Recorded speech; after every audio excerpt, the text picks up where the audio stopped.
നമസ്കാരം, വിപ്ര ന്യൂസിലേക്ക് സ്വാഗതം. വാർത്തകൾ വായിക്കുന്നത് രശ്മി ഗോപാൽ. ഇന്നത്തെ പ്രധാന വാർത്തകൾ.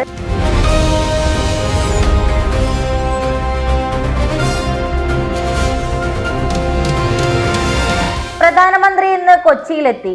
നാവികസേനയുടെ വിമാനത്താവളത്തിലെത്തിയ അദ്ദേഹം തേവര മുതൽ MG റോഡ് വരെ നീളുന്ന വൻ റോഡ് ഷോയിൽ പങ്കെടുത്തു. കൊച്ചിയിൽ ഏകദേശം 10,800 കോടി രൂപയുടെ വിവിധ വികസന പദ്ധതികളുടെ ഉദ്ഘാടനവും തറക്കല്ലിടലുമാണ് പ്രധാനമന്ത്രി നിർവഹിച്ചത്. പ്രധാനമായും ഭാരത് പെട്രോളിയം കോർപ്പറേഷൻ ലിമിറ്റഡിന്റെ കൊച്ചി റിഫൈനറിയിലെ പോളിപ്രോപ്പീൻ യൂണിറ്റാണ്. ജനങ്ങളാണ് എന്റെ ഈശ്വരൻ എന്ന് പ്രധാനമന്ത്രി നരേന്ദ്രമോദി. താൻ ജനങ്ങളിൽ നിന്ന് അനുഗ്രഹം തേടാനാണ് എത്തിയിരിക്കുന്നതെന്ന് അദ്ദേഹം പറഞ്ഞു. കടലിന്റെ മക്കൾക്ക് നമസ്കാരം എന്ന് മലയാളത്തിൽ പറഞ്ഞാണ് പ്രധാനമന്ത്രി പ്രസംഗം തുടങ്ങിയത്. ധീവരസഭയെ അഭിനന്ദിച്ച് മോദി.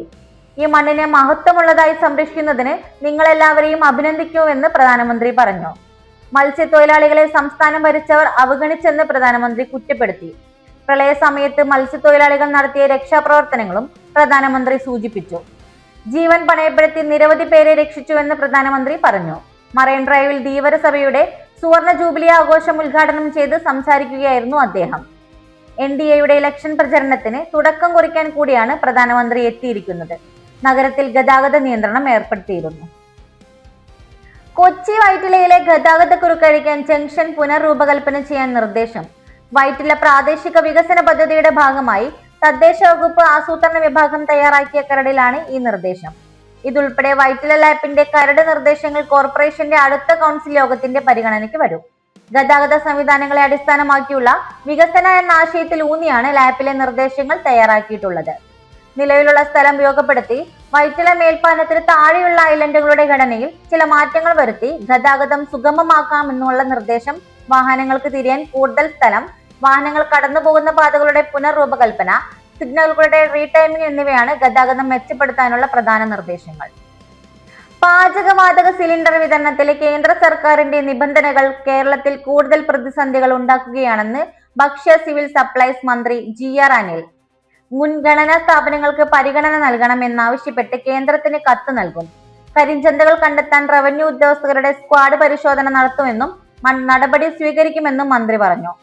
മധ്യപൂർവേഷ്യൻ സംഘർഷത്തിന് പിന്നാലെയുണ്ടായ പാചകവാതക സിലിണ്ടർ ദൗർബല്യത്തിൽ ഹോട്ടൽ മേഖല താളം തെറ്റിയെന്ന് ഹോട്ടൽ ഉടമകൾ. ഭക്ഷ്യവകുപ്പ് അടിയന്തര യോഗം ചേർന്നു. MP-മാരോട് വിഷയത്തിൽ ഇടപെടാൻ ആവശ്യപ്പെട്ടിട്ടുണ്ടെന്ന് മന്ത്രി പറഞ്ഞു. കേന്ദ്രത്തിൽ ഇടപെടൽ ആവശ്യമാണ്. കേരളത്തിൽ LPG ഉപയോഗം വളരെ കൂടുതലാണ്. ഇത് പരിഗണിച്ചുകൊണ്ട് കൂടുതൽ സിലിണ്ടറുകൾ ലഭ്യമാകാൻ കേന്ദ്രം തയ്യാറാകണമെന്ന് മന്ത്രി ആവശ്യപ്പെട്ടു. ശക്തമായ ഇടപെടൽ ആവശ്യമാണെന്ന് മന്ത്രി കൂട്ടിച്ചേർത്തു. യുദ്ധം നടക്കുന്നതിനിടയിലും ഇറാനിലെ നഗരങ്ങളിൽ സ്ഥിതിഗതികൾ ശാന്തമെന്ന് CNN റിപ്പോർട്ട്. ഇറാനിൽ നേരിട്ടെത്തിയ CNN പ്രതിനിധിയാണ് യുദ്ധ സാഹചര്യത്തിലും രാജ്യം പുലർത്തുന്ന ഈ അസാധാരണമായ സാധാരണാവസ്ഥയെക്കുറിച്ചുള്ള ദൃശ്യങ്ങൾ പുറത്തുവിട്ടത്. സാധാരണഗതിയിൽ യുദ്ധം നടന്നുകൊണ്ടിരിക്കുന്ന ഒരു രാജ്യത്തെ വിപണികളിലും പൊതുയിടങ്ങളിലും കാണാറുള്ള പരിഭ്രാന്തിയുടെ ലക്ഷണങ്ങളൊന്നും ഇറാനിൽ എവിടെയും പ്രകടമല്ല എന്ന് റിപ്പോർട്ടർ വ്യക്തമാക്കുന്നുണ്ട്. നഗരങ്ങളിലെ കടകമ്പോളങ്ങളെല്ലാം പതിവ് പോലെ തുറന്നു പ്രവർത്തിക്കുന്നുണ്ടെന്നും റിപ്പോർട്ടർ ചൂണ്ടിക്കാട്ടുന്നു. ഭക്ഷണ സാധനങ്ങളുടെയോ മറ്റ് ആവശ്യ വസ്തുക്കളുടെയോ ക്ഷാമം ഒരിടത്തുമില്ല. പച്ചക്കറികൾ, പഴങ്ങൾ തുടങ്ങിയ ഫ്രഷ് ഉൽപ്പന്നങ്ങൾ പോലും വിപണിയിൽ സുലഭമാണ്.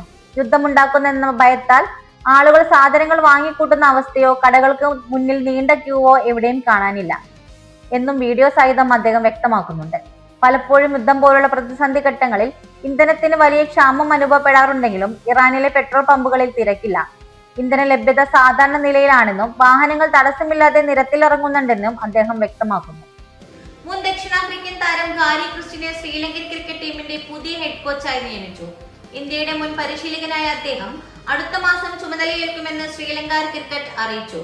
2 വർഷത്തെ കരാറിലാണ് അദ്ദേഹത്തിന്റെ നിയമനം.